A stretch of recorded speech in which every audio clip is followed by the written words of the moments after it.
Hello বাবাই, তোর আজকে রেজাল্ট বেরিয়েছে না? কত নাম্বার পেয়েছিস রে? হ্যাঁ, 80% নাম্বার পেয়েছিস? সারা বছর টোটো করে ঘুরে বেরিয়ে 80% নাম্বার পেয়েছে। নির্ঘাত সামনের জন্য দেখে লিখেছে। দেখি তো রিয়াকে ফোন করে। আজকেই তো রেজাল্ট বেরিয়েছে, আজকেই তো আমাদের মজা। হ্যাঁ, সবাইকে ফোন করে করে জিজ্ঞেস করব কে কত পেয়েছে। হ্যালো রিয়া, হ্যাঁ কত পেয়েছো মা? কত? 40% নাম্বার পেয়েছো? বাবা, খুব ভালো করেছো, কোনো অসুবিধা না। না, পরের বছর আবার পরীক্ষা দিয়ে দিও। ওকে, হ্যাঁ। না, কোনো একদম কষ্ট পেও না মা। আর ওরকম হয়। হ্যাঁ, রাখো রাখো রাখো। সবসময় পার্কে বসে বন্ধুদের সাথে গল্প করবে, তো 40% তো বেশি পেয়ে গেছে মনে হয়। 0% নাম্বার পাওয়া উচিত ছিল। যত সব, কেন যে এরা পড়াশুনো করে। দেখি তো রাহুলকে ফোন করে। কোথায় গেল নাম্বারটা? হ্যাঁ, রাহুলকে ফোনটা লাগাই এবার। এইবারই তো আসল মজা হবে। দেখি তো। হ্যাঁ,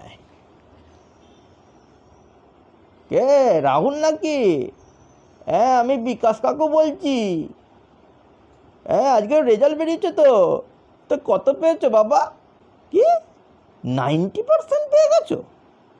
বাবা, আমি জানতাম তুমি পারবে। একমাত্র পাড়ার মধ্যে তুমিই ছিল যে একমাত্র ভালো মার্কস পেতে পারো। হ্যাঁ হ্যাঁ, খুব ভালো বাবা, মিষ্টিটা খাইয়ে যেও কিন্তু এসে। হুম, একদম, আমি কিন্তু অপেক্ষা করব। বাবা, 90% পেয়েছে। নির্ঘাত টুগলি করে লিখেছে। ছেলেটা তো অতটাও মাথা ভালো না। এই মনে হয় টিচাররা ভালো করে খাতা ফাতা দেখে না, ওই জন্যেই নাম্বার পেয়েছে। কেউ 90% নাম্বার পায়? যত সব।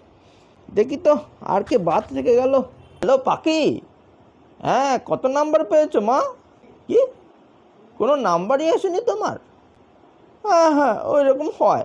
কিছু না লিখলে তো কোনো নাম্বার পাবে না তো। হ্যাঁ, পুরোটাই কি ফাঁকা খাতায় দিয়ে এসছো তাই তো? মানে 0% নাম্বার পেয়েছো? আচ্ছা আচ্ছা, ঠিক আছে, কোনো অসুবিধা না। না না, কান্না করো না, কান্না করো না। না না, ওরকম হয়। ঠিক আছে, আবার পরের বছর দিও। আর যদি তোমার অসুবিধা হয় তুমি আমার কাছে চলে এসো, আমি তোমাকে ভালো করে পড়িয়ে দেবো। ঠিক আছে, কোনো অসুবিধা হলে আসবে কিন্তু। হুম হুম, পড়াশুনো করবে না, নাম্বার চাই, ফাঁকা খাতা দিয়ে বলবে আমার 100% নাম্বার চাই। দেখি তো আর কে কে বাকি রইল।